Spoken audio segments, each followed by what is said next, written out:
Two devices that cost $400, the OnePlus 3 and the Axon 7. Let's do a quick comparison and see which device comes out on top.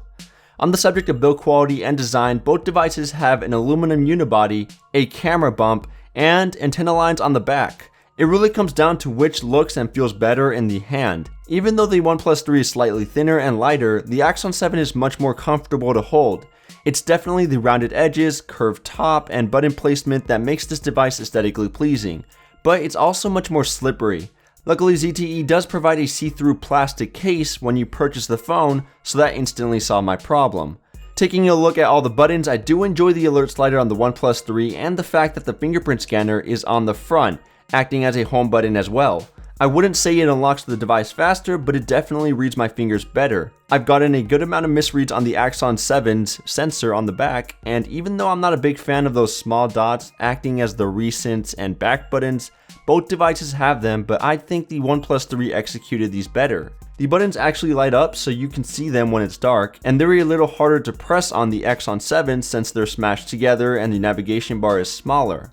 The display is a different story. The Axon 7 is Quad HD resolution and the OnePlus is 1080p. The screen on the Axon 7 is crisper and better with color reproduction and viewing angles, but surprisingly not brighter. It's only really noticeable when you hold the devices next to each other, and the same goes for the resolution. So overall, the displays on both devices don't disappoint. Performance was very similar with both devices using a Snapdragon 820 chip and an Adreno 530 GPU, but I did notice a minuscule difference when playing a heavy 3D game, such as Gangster Vegas. The OnePlus was a bit smoother in this area as it didn't have to push out as many pixels, but with other tasks, both devices seem to handle everything just fine.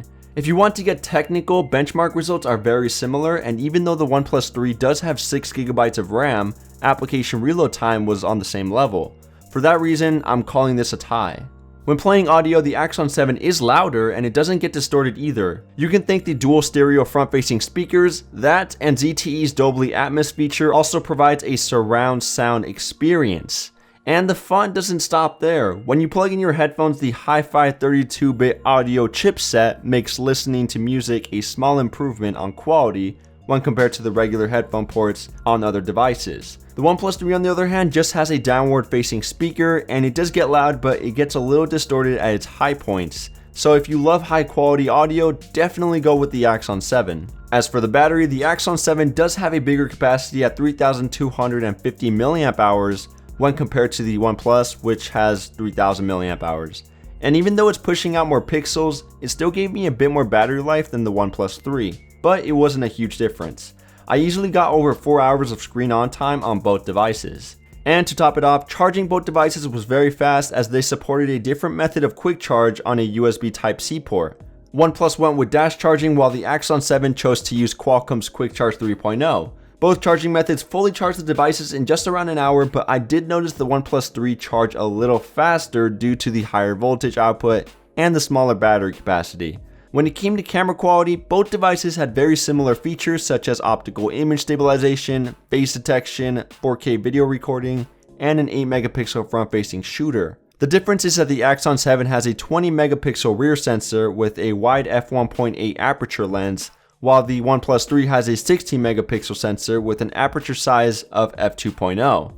Image quality on both devices were solid, but I am leaning more towards the OnePlus 3 as pictures look more natural and colors are more accurate, even though there is a bit of sharpening in the final product, and sometimes I do get some overexposures when not using HDR. The Axon on the other hand does like to oversaturate pictures to make the colors pop, and it does provide richer details. In lower light scenarios, both devices did just fine. The shots taken did come out a bit noisy, but they showed the area really well, especially on the OnePlus 3. Even though pictures do look crisper and better in good lighting on the Axon 7, I do think the OnePlus 3 does a better job with low light scenarios and color accuracy. Both devices are running the latest version of Marshmallow with a touch of their own software modifications. The Axon 7 runs ZTE's Mi Favor 4.0 skin, while the OnePlus has Oxygen OS 3.2.2. I do like Axon's approach at providing some cool new features such as the gesture and motion controls, the power management options to increase the battery life, and the ability to have different wallpaper on the lock screen every time I wake the device. Still, it definitely has its issues such as having to tap on the bell in the lock screen every time you want to see your notifications, not having the option of removing specific tiles from the quick settings panel, and do not disturb mode is harder to access since you have to find it in the system settings. Oxygen OS on the other hand feels like stock Android with a few customizations on top, and I haven't really experienced any bugs with the software, so I think the OnePlus takes the cake with the UI. Other things worth mentioning is that the Axon 7 works on all US major carriers, while the OnePlus 3 only supports AT&T and T-Mobile. For now, they both offer 64GB of internal storage at the same price point, but the Axon 7 also includes a microSD card slot for expandable storage. In the end, ZTE provided a great competitor at a staggering price. OnePlus is widely known for this motto, and they did provide another decent flagship with the OnePlus 3, but the Axon 7 is just a better device in my opinion. It has a better display, sound quality, battery life, support for every major US carrier, performs well, and even provides an option for expandable storage. Still, don't underestimate the OnePlus 3 as its software is much more mature, the fingerprint sensor and button placement is great, and you can't go wrong with the camera. Either way, no matter what device you decide to get, disappointment is not something you'll experience. So that's it for this video. Thank you so much for watching. If you enjoyed it, make sure to go ham on that like button. Check out AndroidPolice.com for your latest and greatest news on Android. Also, if you'd like to learn more about the OnePlus 3, definitely check out our full review. The Axon 7 review will be coming out in a couple of days as well. I'll leave all of these links right below that like button, and with that, I will catch you guys in the next one.